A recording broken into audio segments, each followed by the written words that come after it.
네, 시청자 여러분 안녕하십니까? 여수 MBC 토크쇼 뉴스앤이슈 이용선입니다.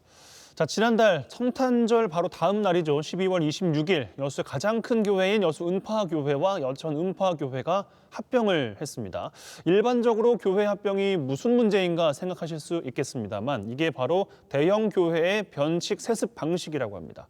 교단에서는 2013년부터 직계가족 간의 단임 목사직 세습을 금지하고 있는데요. 이를 피하기 위해서 통합이라는 변칙을 사용했다는 거죠. 게다가 그 과정에서 서류상으로만 존재하는 페이퍼 처치 의혹까지 불거졌는데 오늘 이 시간은 대형 교회에 반복되는 세습 논란, 무엇이 문제인지 그리고 교회 개혁과 쇄신까지 함께 이야기 나눠보겠습니다. 자, 함께 이야기 나눌 두 분 먼저 소개해드리죠. 김정태 교회개혁실천연대 집행위원장 나오셨습니다. 어서 오십시오. 안녕하세요. 네, 이 사안 또 취재하고 계신 조희연 기자 함께합니다. 어서 오세요. 안녕하세요. 네, 자, 이렇게 두 분과 함께 여수 은파교회 세습 이야기 한번 해볼 텐데 먼저 조희연 기자께 좀 질문을 드리겠습니다. 논란이 되고 있는 은파교회 소개도 좀 해주시고 합병이 어떤 방식으로 이루어지고 있는지 이야기 좀 해주시죠. 네, 일단 은파교회는 여수에서 가장 큰 교회입니다. 지나다니면서 많이 보셨을 것 같은데요. 네. 한때는 교인 수가 3천여 명에 이르렀고 연간 현금액이 60억 원에 이를 정도로 굉장히 큰 교회로 알려져 있습니다. 현 담임 목사인 A 씨가 올해 말에 이제 은퇴를 할 예정이었는데요. 그래서 후임 담임 목사가 누가 될 것인지에 대한 말이 많았습니다.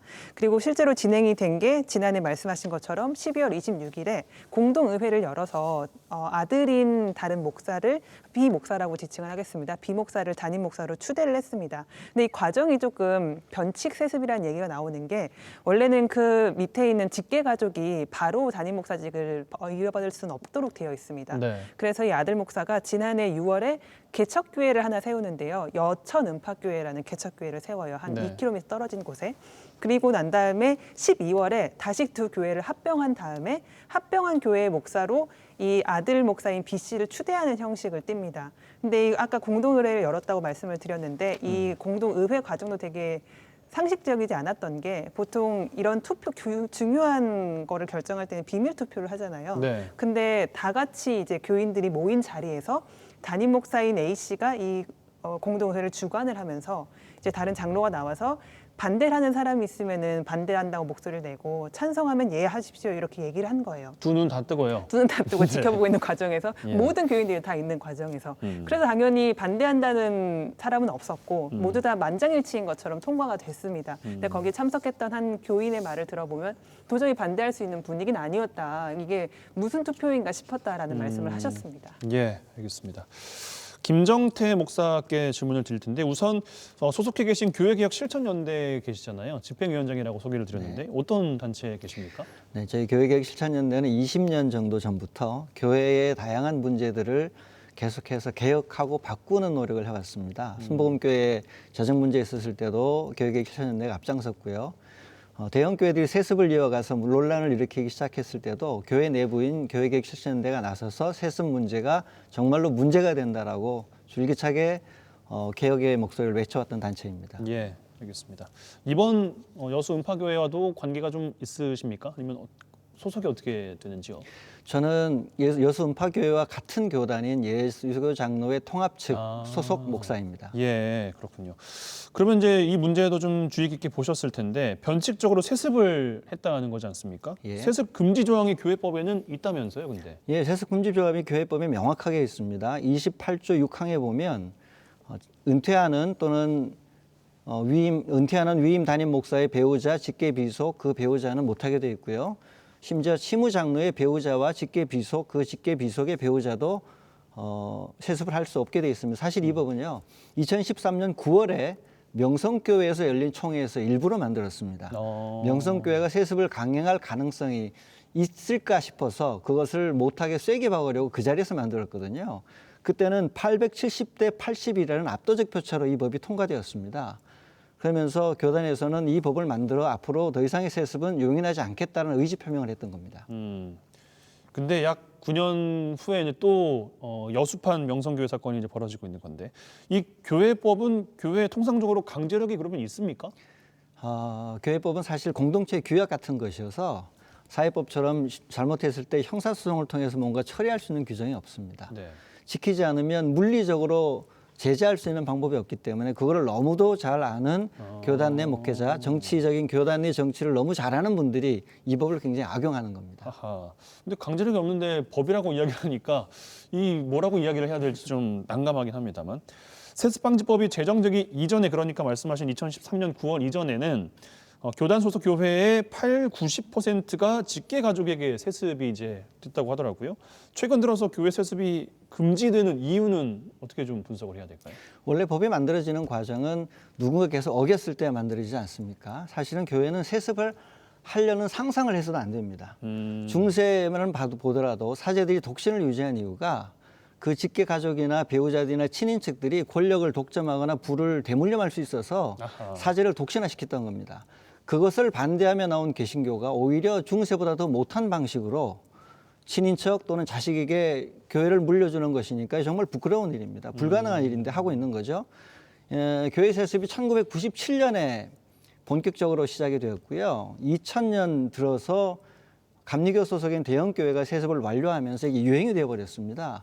워낙 교회 내에서는 유행이 되고 때로는 어떤 곳에서는 문제가 생겨서 아버지와 아들이 심각하게 다투기도 하고 교회 내에 분란이 일어나서 갈라지기도 하니까 이대로 두어서는 교회의 본질이 사라지겠다 싶어서 뒤늦게 만든 것이 세습금지법입니다. 원래 세습금지법이 생기지 않아도 아무도 세습하지 않는다면 그게 가장 바람직한 거죠. 그렇죠. 예. 근데 1997년부터 세습이 시작이 됐는데 한창 있다가 교회 안에서의 법이 또 만들어졌어요. 그러면은 그 가운데서는 논의가 없었습니까? 그 가운데서 내부 논의들이 있고 이제 문제가 있구나라는 생각을 하기 시작했죠. 알다시피 이번에 여수 음파교회에서도 그런 분위기에서 누군가 반대할 수 있겠습니까? 교회가 사실은 그동안 계속 폭발적으로 성장을 해왔기 때문에 예. 세습이라는 것을 상상할 수 없을 만큼 계속 뭔가가 이루어져 왔던 거예요. 그러다가 이제 교회가 성장한 이후에 그 열매를 누가 나눠 가질까 고민을 하다가 아버지가 아들에게로 또는 엄마가 아들에게로 엄마가 딸에게로 물려받는 이상한 방식이 갑자기 늘어나기 시작한 겁니다. 이걸 제재하기 위해서 세습금지법이 만들어졌는데 좀 늦었습니다. 사실. 예, 알겠습니다. 조희영 기자, 교단에서는 직계 가족의 세습을 이제 금지하고 있다는 이런 말씀 이제 목사님께서 주셨는데 음파교회가 규정을 피하기 위해서 서류상의 교회인 이른바 페이퍼 처치 여천 음파교회라고 이제 이야기를 하셨습니다. 완성했다는 의혹까지 받고 있는데 관계가 어떻게 고 그동안 어떻게 좀 일이 진척돼 왔는지를 해주시면 좋을 것 같아요. 우선 여수 음파교회랑 여천 음파교회는 교단에 등록되기로는 아예 다른 교회로 되어 있습니다. 전혀 네. 연관이 연관이 없는데요. 이름 다 비슷하고 사실상 지교회 형식이다 이런 얘기가 많이 나오고 있습니다. 취재를 하면서 페이퍼 처치 의혹을 보도하게 된 거는 근거가 3개였는데요. 저희한테 제보해 줬던 내용이 첫 예. 번째는 먼저 이 여천 음파교회 담임 목사인 A 씨가 아까 말씀드린 A 씨가 여수 음파교회에 와서 주일 예배를 설교를 한다는 거예요. 총 3부 예배가 있는데 그 중간에 가장 큰 예배만 아버지 목사가 하고 나머지는 아들 목사가 예배를 하고 있어서 담임 목사를 지금 여천 음파교회에서 하는 게 맞냐 이런 제보가 들어왔었고요. 두 번째는 6월에 개척한 이후에 실제로 여천 음파교회를 찾아가 보신 분들이 있었는데 이분들이 보시기에는 전혀 예배가 진행이 된 적이 없었다라는 예보를 해주셨습니다. 여러 분이요, 복수의 분이. 예. 그다음에 그러면서 예배는 한 적이 없는 게 확실한 것 같고 모임 정도만 하면서 마치 예배를 드리는 것처럼 꾸미고 있다 이런 제보도 있었습니다. 그리고 마지막 하나는 여천 음파교회에선 예배가 열리지 않으니까 헌금이 들어오지 않는 거예요. 근데 헌금으로 이제 교회가 운영이 되고 있다는 거를 교단에 증빙을 하기 위해서 보낸 것으로 추정되는 문자를 제보를 받았는데요. 네. 그 내용이 이제 여수 음파교회로 헌금을 하시면은 다시 재정이 여천 음파교회로 들어가야 되니까 복잡하다. 그러니까 여천 음파교회 명의의 계좌 번호를 알려주면서 여기로 바로 헌금을 하셔라. 이런 문자가 교인들한테 뿌려졌습니다. 3가지 제보를 받고 한번 현장에 가서 확인을 해봐야겠다고 생각하고 저희 취재진이 직접 주일에 가서 이제 기다렸습니다. 네. 거기 주일 예배 시작이 11시여가지고요. 10시 조금 지나서 도착을 해서 11시 넘어서까지 기다렸는데 아무런 소리도 들리지 않고 문은 잠겨 있었고 오가는 사람 자체가 없었습니다. 그래서 그 내용을 저희가 직접 취재해서 보도를 한 적이 있었는데요. 저희가 11시에 시작하는 걸 이제 기다리고 11시 5분 이때쯤에 이제 정리를 하고서 차로 돌아왔어요. 바로 가진 않았습니다. 네. 근데 CCTV가 거기 달려 있더라고요. 근데 거기에 11시 5분까지 저희가 찍혔나 봐요. 그래서 그 방송 나간 다음에 항의 문자라고 보내주신 게 우리는 11시 6분부터 예배를 드렸다. 아, 1분 뒤에 시작했다. 1분 뒤에 시작했다. 예. 근데 저도 예배 교회를 안 가본 건 아니기 때문에 그리고 1분 만에 뭐 찬양팀도 와야 되고 뭐 준비도 해야 되고 예배를 할 음. 때까지는 그게 과연 맞는 항의신지 변명이신지는 잘 납득이 안 되는 측면이 있었습니다. 예. 그거 말고 처음에 이제 그 여천 음파교회 담임 목사가 여수 음파교회에 와서 그 예배를 주관했다고 말씀하셨잖아요. 네, 맞습니다. 그냥 일반적으로 뭐 교류의 형태 뭐 다 같이 가가지고 한번 들어보자 이런 것으로 상상할 수는 없습니까? 그래서 그 부분에 대해서 아마 저보다 잘 아실 것 같은데 질문을 이제 드렸는데 네. 보통 담임 목사들이 설교를 이제 바꿔서 하는 경우는 있긴 있다고 네. 말씀하셨는데 이렇게 지속적으로 매 주일마다 설교를 하는 거는 정상적인 상식에서 좀 버긋나는 행위다 이렇게 말씀하셨습니다. 예. 세 가지의 제보 이야기가 이제 있었고 여기서 이제 취재가 시작됐다고 말씀하셨는데 뭐 말씀 주실 만한 게 좀 있을까요? 이 내용에 대해서.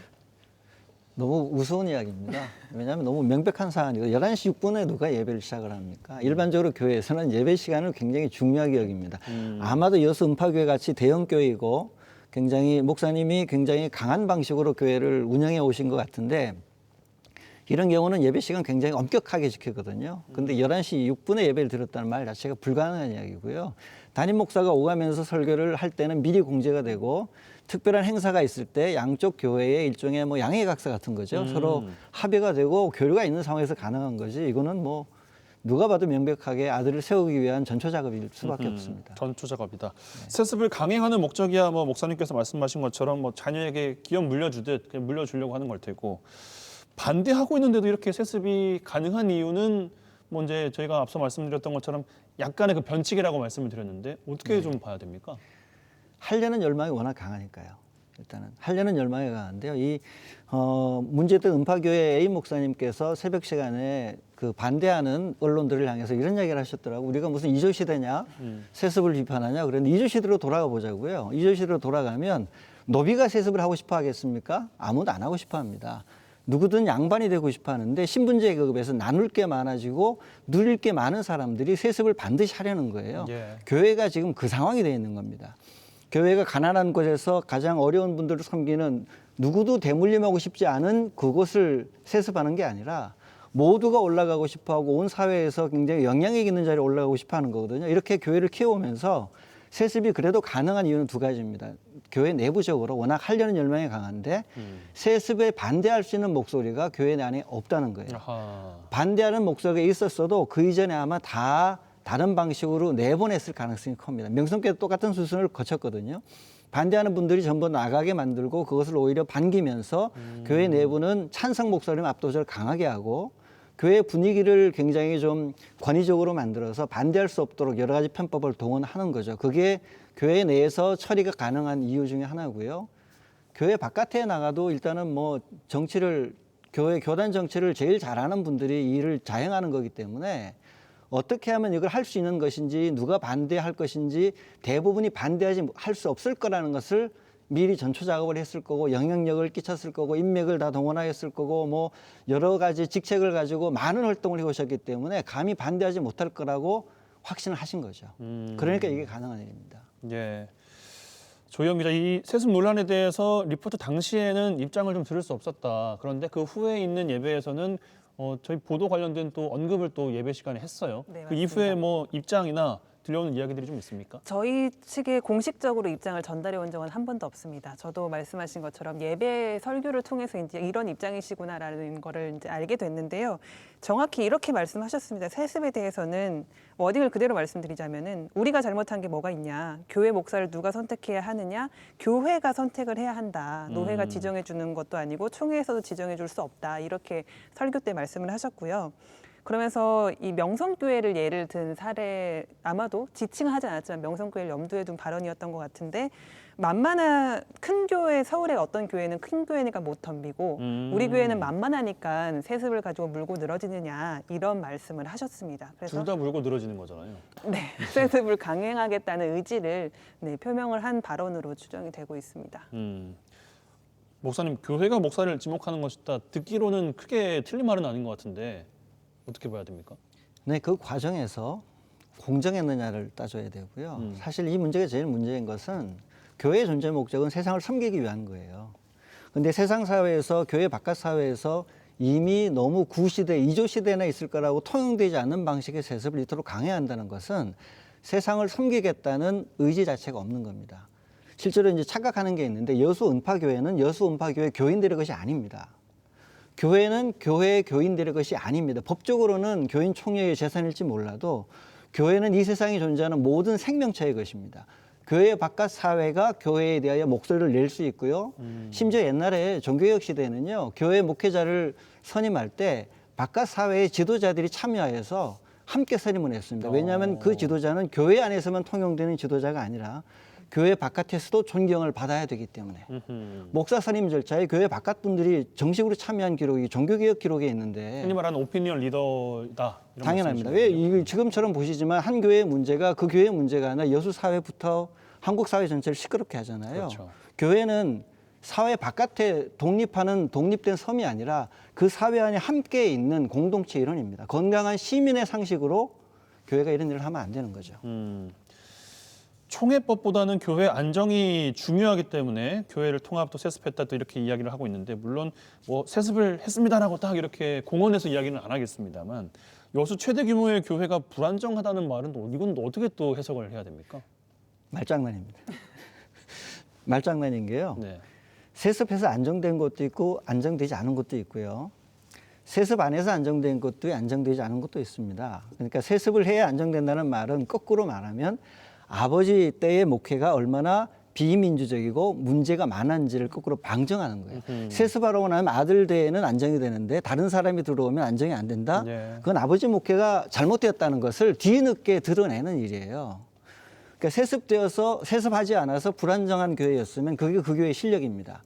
그 불안정한 시기를 거치고 공동체가 다시 서로 화해하고 건강하게 회복해 나가는 노력을 통해서 추스려 가면 그게 비로소 교회가 화해가 일어나고 제대로 가는 것이지 그 불안정성 자체가 무서워서 세습을 하겠다? 당장은 좋아 보이지만 훨씬 큰 손해를 볼 것이 분명합니다. 안정이라는 것을 또 누가 규정하고 정의하느냐도 굉장히 좀 중요한 주체인 중요한 문제인 것 주체입니다. 같습니다. 네, 맞습니다. 교회를 관할하는 게 노회라고 하고요. 교회가 소속된 교단의 총회가 있습니다. 이것들의 역할이 일단 좀 궁금하고 목사님. 네. 교회 비리 비위를 감독하지 않고 방관한 건 아닌지 이 노회와 총회의 역할에 대한 질문을 좀 드려야 될 것 같아요.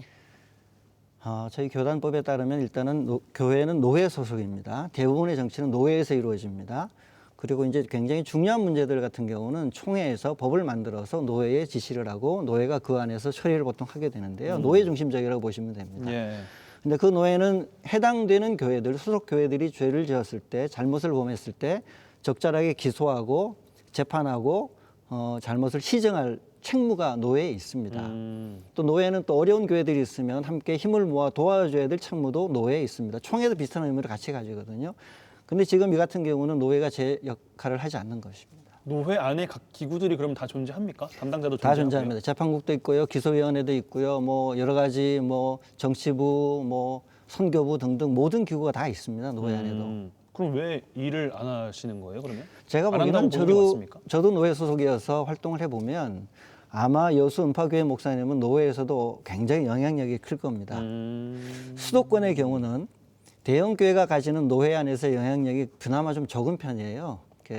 교회마다 노회로 우리는 상회비라고 부르는데 운영을 위해서 일정한 금액의 돈을 내거든요. 예, 예. 그 돈을 내는 규모가 비율적으로 지방으로 비수도권으로 내려올수록 압도적으로 대형 교회가 많이 차지합니다. 그러니까 여수 은파교회로부터 도움을 받았던 교회 정치부나 여러 곳에서 필요한 경우에 함께 해왔던 탄탄한 인맥, 이분의 영향력, 여기서 노회가 벗어날 수 없습니다. 이 영향력 때문에 사실 총회도 명성교회를 이기지 못한 겁니다. 총회에서도 명성교회가 가진 한 대형 교회가 가진 영향력을 총회 구성원이 이기지 못한 거거든요. 여수노회는 총회보다 더 어려울 거예요. 여수 은파교회 정도의 규모면 여수노회 안에서 절대적 영향력을 가질 가능성이 매우 큽니다. 지역별로 노회들이 존재합니까? 예, 지역별로 다 존재합니다. 예, 알겠습니다. 은파교회 세습 논란 관련해서 노회 총회 입장도 조경 기자 들어보셨습니까? 네, 먼저 저희가 이거 보도하기 전에 취재할 때까지만 하더라도 노회 측은 알아서 정리를 할 테니까 보도를 하지 말라라는 입장이었습니다. 그런데 내용을 좀 노회에서요? 들어보면, 그런 내용을 들어보면은 이거를 처벌할 의지가 전혀 없어 보였어요. 아까 목사님께서 상회비 얘기를 하시면서 소속 노회에 차지하고 있는 영향력이 절대적일 거라고 말씀하시잖아요. 상회비가 여수 은팍교회가 절반 정도를 차지하는 걸로 노회에서 여수 노회 안에서 네, 추정이 되고 있습니다. 그래서 상당히 영향력이 진짜 절대적인 상황이어서 그런지 노회 측에서는 이게 크게 문제화시키고 싶어하지 않는 입장이었던 것 같습니다. 근데 보도가 나간 이후에 이제 예장통합 소속 교회 목회자분들이 많은 성명서를 내주셨어요. 단체분들이. 그래서 그런 성명서가 한 5-6개 나오니까 이제 노회에서 입장이 약간 변했다라고 저는 취재하는 과정에 좀 느껴졌는데요.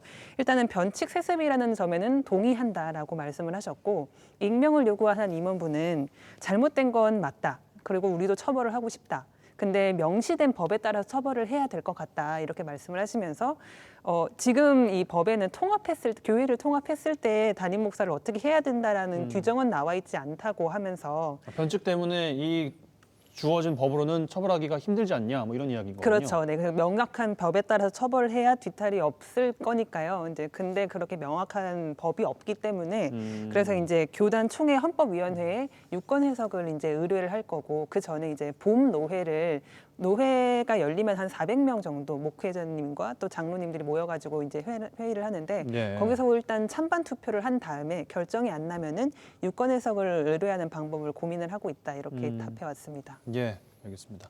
뭐 같은 이야기인지는 모르겠습니다만 기업은 어느 정도의 절차를 거쳐서 세습을 하고 있잖아요. 네. 교회는 절대로 안 되는 겁니까? 말씀하신 이유들이 이제 각각 있었습니다만. 교회는 사실 일반 기업보다 도덕적 윤리적으로 높아야 되죠. 우리가 북한이 3대 세습을 했다고 맹렬하게 비난을 했습니다. 재벌의 세습 문제에 있어서도 작은 지분을 가지고 전체 계열사를 거느린다고 사회는 맹렬하게 비난을 합니다. 그리고 기업의 사회적 책임에 대해서 굉장히 강조를 합니다. 지금 교회는 사회적 책임 정도가 아니라 교회의 존재 목적이 사회예요. 교회 존재 목적이 세상의 소금이고 빛이에요. 근데 이런 교회가 자기들 좋다고 세습을 진행하는 것 자체가 이건 이미 교회로서의 기능을 상실한 겁니다. 교회가 아니라 일반 기업, 그것도 굉장히 나쁜 의미의 이익만을 추구하는 기업이 되어버린 거죠. 주변을 전혀 돌아보지 않는 거니까요. 이 교회는 일종의 우리로 치면은 자기들 살자고 우물에 독을 푼 것과 마찬가지입니다. 지난 시간 이 여수 전라도 지역에서 병원을 세우고 여러 학교를 세우며 애써왔던 그 모든 기독교 역사에 오물을 뿌리는 것 같은 행위를 지금 여수 은파교회가 한 겁니다.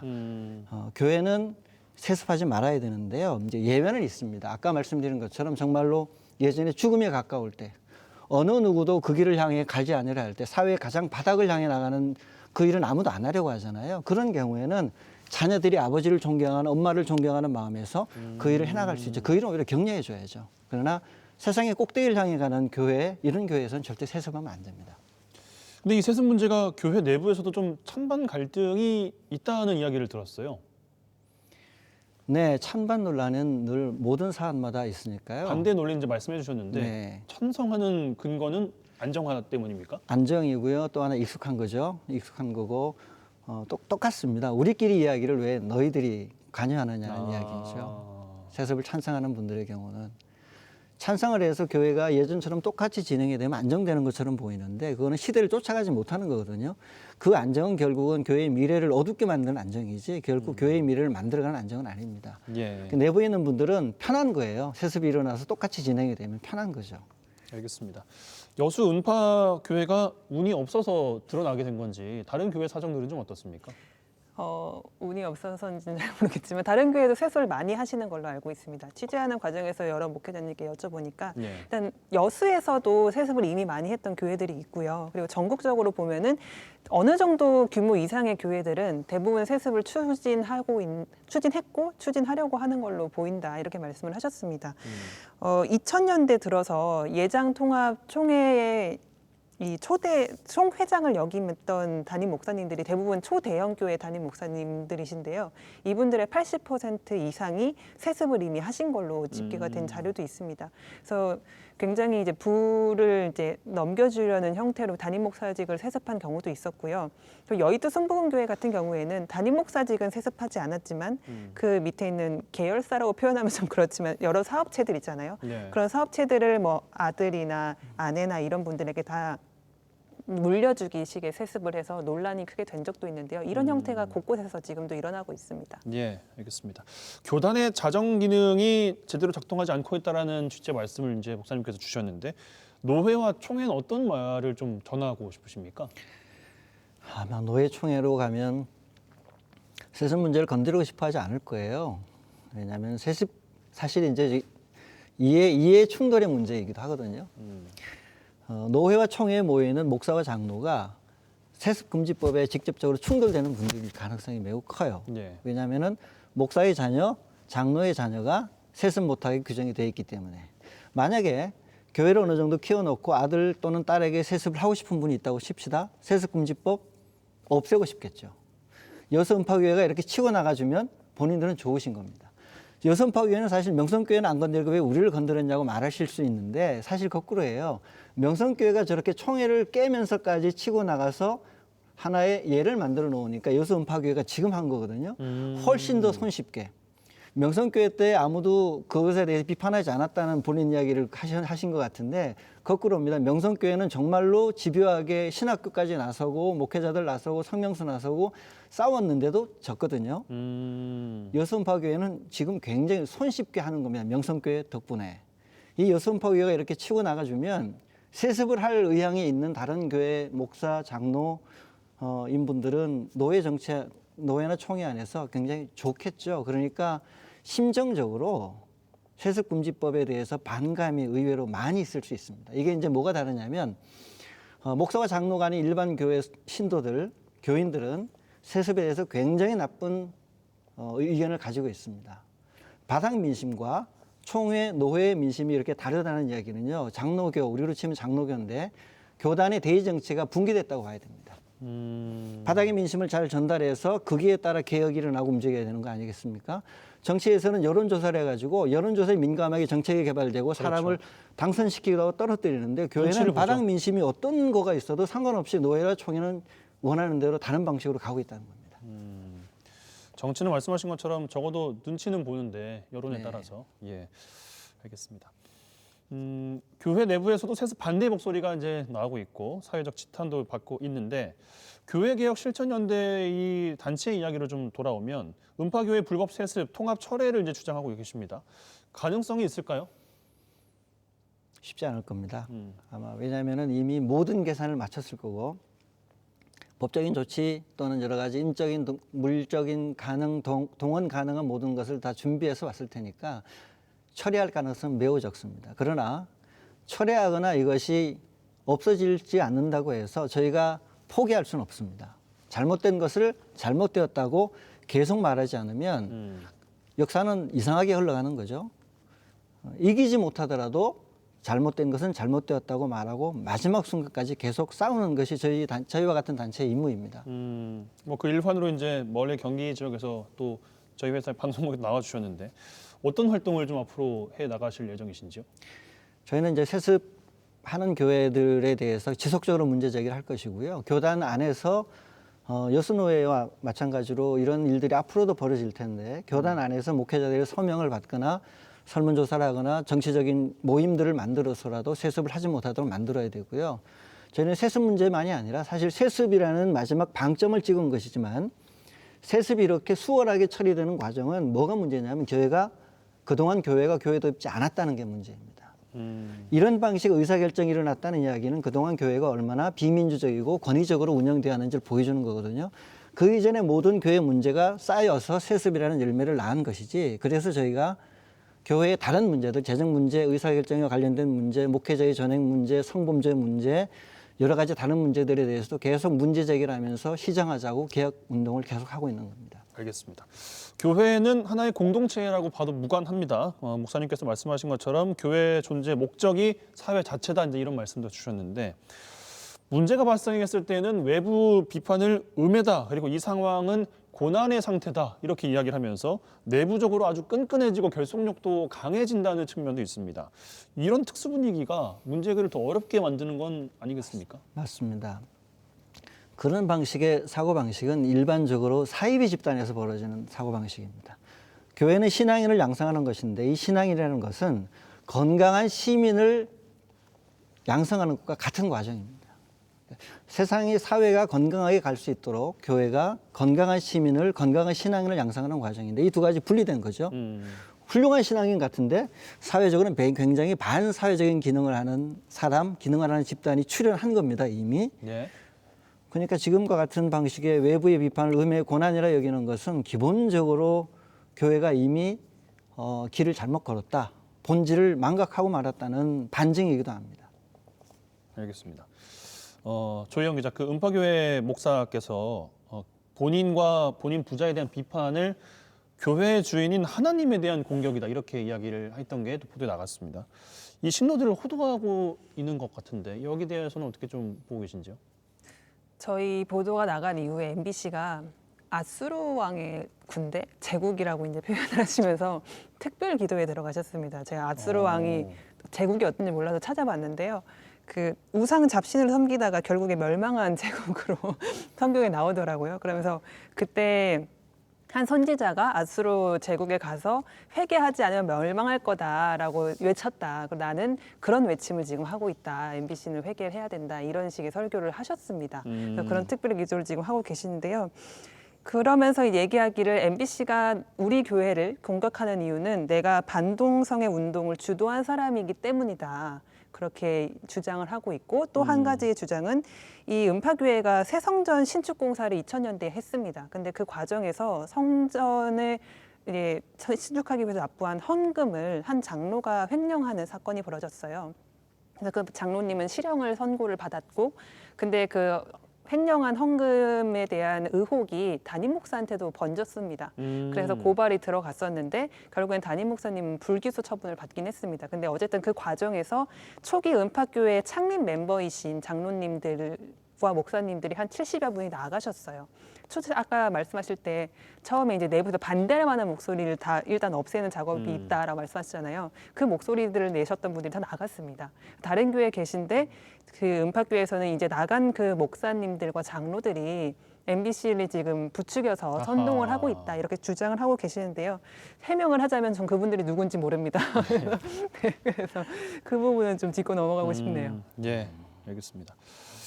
목사 스스로 자신을 신과 동격화하는 것이 물론 이제 교회 안 다니시는 분들도 이건 아니다라는 생각을 당연히 하실 것 같은데 왜냐하면은 신의 목소리를 대신 전해주는 사람이 이제 목사라는 이야기를 보통 하잖아요.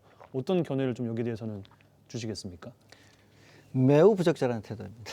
왜냐하면은 신의 목소리를 전한다는 이미지를 가지고 있기 때문에 훨씬 더 낮은 것으로 겸허하게 세상을 대하고 사람을 대해야 됩니다. 종교의 기본은 자기 성찰 아니겠습니까? 겸손, 자기 성찰, 자기 부정, 모든 종교가 가진 최고의 덕목들인데요. 이거는 반대로 가는 거죠. 남이 잘못을 지적하기 전에 먼저 자신을 성찰해야 되고 재정 문제 마찬가지입니다. 재정 관련 모든 기록을 없애버렸다는 것 같은데요. 불가능한 일이죠. 교회는 회사보다 훨씬 더 투명해야 합니다. 교회의 모든 재정은 모든 교인들이 원하면 언제든지 볼 수 있을 정도로 투명하게 집행이 되고 투명하게 감사를 받아야 되고 한 채 잘못도 없어야 됩니다. 근데 그것이 뭔가 문제가 있으니까 이미 문제가 발생했으니까 없애버린 거 아니겠습니까? 자기가 옳고 남들은 다 틀렸다. 이제 MBC가 고생을 많이 하고 계신데요.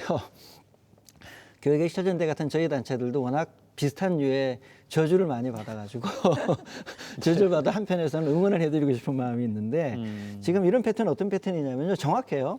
왕조 시대예요. 그 교회 분위기는 짐이 국가라는 거 아니겠습니까? 내가 곧 국가, 목사가 곧 국가라는 정체성을 가지고 있고 내가 하는 말은 헌법인 거죠.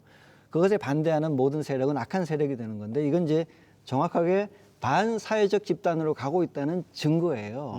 이런 방식의 정신적 멘탈로 가고 있을 경우 교회는 이미 어떤 정확한 의미에서 본질적인 의미에서 교회는 아닌 겁니다. 굉장히 심각한 문제입니다. 그 안에서 예배를 함께 하고 말씀을 듣는 신도들은 어떻게 해야 됩니까? 그러면 일단은 제가 권하기는 떠나지 말고 안에서 싸우셔야 됩니다. 이게 이제 교회 와서 예배 드릴 때 우리가 알고 있는 그 받았다는 감동과 이 감동이 사회에 나가서 전혀 통하지 않는 거 아니겠습니까? 예. 이 두 가지가 너무 이상할 경우는 문제가 있구나 생각하고 교회에서 예배드리는 행위에 대해서 재고해 보셔야 되고요. 안에서 잘못된 것을 시정하기 위해 싸우셔야 됩니다. 아까 같이 일단은 교회는 법상 교인으로서 밖으로 나와버리면 싸울 수 있는 동력이 급격히 사라집니다. 왜냐하면 해당 교인이 아니기 때문에. 수십여 명의 장로분들께서도 결국은 나오게 됐다는 이야기를 전해드렸었는데 네. 예, 일반 신도분들이 할 수 있는 건 뭐가 있을까요? 심정적으로 나가신 분들이 마음은 이해합니다. 얼마나 힘들면 나가시겠습니까? 교회 창립하셨던 분들인데 그건 이해가 되는데 일반 신도분들은 문제 제기를 하셔야죠. 잘못됐다 이야기를 하고 정확하게 공동회 같은 곳에서 손을 들어서 발언을 해야 됩니다. 예 하는 곳에서 아니오면 아니오 하시오 할 때 정확하게 손을 들어 아니오라고 외쳐서 문제 제기라고 발언을 해서 고쳐 나가야 합니다. 알겠습니다. 지금이 또 선거철이어서 관련된 이야기를 좀 드려보고 싶은데 출마자들이 유권자를 찾아서 교회를 방문하고 또 일부 대형 교회에서는 교인들에게 정치적인 발언도 서슴지 않고 있습니다. 조희영 기자께서 좀 이야기를 풀어주실까요? 일단 대형 교회에서 교인들한테 정치적인 발언을 했던 것 중에 최근에 있었던 사례 중에 가장 유명했던 건 아무래도 촛불혁명 당시에 모 유명 목사님께서 하신 발언과 그리고 일본산 불매운동 했을 때 여러 목사님들이 하신 말씀이었을 것 같은데요. 일단 촛불혁명 당시에는 이제 그 박근혜 정권의 탄핵을 사람들이 다 원하고 있는 상황에서 박근혜 탄핵은 하면 안 된다. 대통령은 하나님이 세우신 권위로 잘못했다 하더라도 저항하지 말고 복종해야 한다라는 발언을 하셔가지고 논란이 된 적이 있습니다. 그래서 이걸 상당히 그 대형교회 목사님이 신도들한테 미치는 영향력을 고려해봤을 때 매우 부적절하고 굉장히 정치적인 발언이었다 이렇게 해석이 되고 있고요. 예. 또 하나는 일본 불매 운동을 우리가 한창 했을 때 뭐 여러 목사님들이 뭐 일본이 멸망시키지 않았어도 한국은 멸망할 수밖에 없는 구조를 가지고 있었다. 일본을 우리가 본받아야 된다. 그러고 문재인 정권이 끝내 반일을 고집한다면 정권을 교체해서라도 한국의 안보를 지켜야 된다. 이건 상당히 선동에 가까운 발언이라고 해당이 됩니다. 예. 그리고 선거철 말씀하셨는데 선거철이 다가오면 이제 암암리에 사전 선거운동 같은 일들이 많이 벌어집니다. 지금도 차별금지법을 놓고 여러 이야기들이 나오고 있는데요. 일각에서는 이런 행위들이 계속 반복이 되는 거는 선거법 위반인데 처벌 수위가 너무 낮다라는 지적이 나오고 있습니다. 예. 예전부터 이제 선거법 위반으로 이제 목사님들이 기소가 되더라도 뭐 벌금형에 그치거나 무죄를 선고받는 일들이 많아서 더 이상 이걸 손방망이 처벌하면 안 된다 이런 목소리가 나오는 지경에까지 좀 이른 상황입니다. 예, 알겠습니다. 물론 갈등 사항은 교회만 있는 것은 아니고 최근에 뭐 민주당과 조계종 사태도 뭐 있습니다만 목회자가 혹은 종교인이 정치적인 견해를 가질 수는 있잖아요. 근데 선동으로 이어지는 것은 누가 봐도 문제일 것 같은데 어떤 의견 주시겠습니까? 네, 목회자도 개인의 한 시민이니까 개인 견해는 가질 수 있습니다. 그러나 모인 교인들 전체가 다양한 정치적 견해를 가지고 있기 때문에 공개적인 자리에서는 신도들이 좋은 선택을 할 수 있도록 맡기고 본인의 개인적인 견해를 공적인 견해로 표시해서는 안 됩니다. 선거법 지켜야죠, 교회가. 유력한 정치인이 왔다고 해서 과도하게 홍보해주거나 하지 말아야 합니다. 예. 사실 세상 정치, 일반 사회의 정치가 돌아가는 것을 종교인들보다 일반 시민 사회 안에서 경제 활동하고 계시는 신도들이 훨씬 더 잘 알고 계세요. 그러니까 그 영역을 인정해 주는 거죠. 실제로 삶을 경제 활동하며 삶을 살아가는 분들의 선택이 잘 되도록 뒤에서 오히려 기도하고 도우면서 종교인들은 사회 갈등을 좀 해소하고 완화시키는 역할을 해주는 것이 필요합니다. 알겠습니다. 교회가 종교인의 성소가 아닌 비즈니스 기업으로 전락했다는 비판들도 있습니다. 있는 줄 알고 있는데 네. 어떻게 좀 받아들이고 계신지요? 사실 뼈아픈 비판이죠. 저도 목사인 입장에서 굉장히 편치 않은 비판이긴 하지만 이미 드러났듯이 어떤 교회들은 비즈니스와 같은 비즈니스보다 때로는 못한 형태의 모습을 참 많이 보여왔습니다. 인정하지 않을 수 없습니다. 물론 훌륭한 종교인들이 계시고 훌륭한 교회들이 계셔서 사회에 그늘진 곳, 정부의 손길이 차마 가닿지 못하는 곳에서 많은 활동들을 하고 계시는 것을 그것까지 같이 도매금으로 비난하거나 할 수는 없습니다만은 그렇죠. 예. 그러나 사회적으로 문제가 되고 있는 이 교회들은 분명히 종교 본연의 모습이 아니라 기업의 모습, 비즈니스 모습, 자기 이익을 추구하는 모습으로 변해왔습니다. 그건 사실입니다. 이 혼란스러운 시대라고 표현하는 게 맞는지 모르겠습니다만 종교의 기능과 교회의 역할은 어떻게 해야 된다고 정의를 좀 내려주시겠습니까? 제가 다른 종교에 대해서는 잘 몰라서 그냥 개신교의 역할에 대해서만 좀 말씀을 드릴 수 있겠습니다. 예. 사실 개신교는 한국 사회와 함께 같이 성장을 해왔죠. 경제 성장과 함께 급격히 다른 어떤 종교보다 훨씬 더 많은 혜택을 받고 성장을 해왔습니다.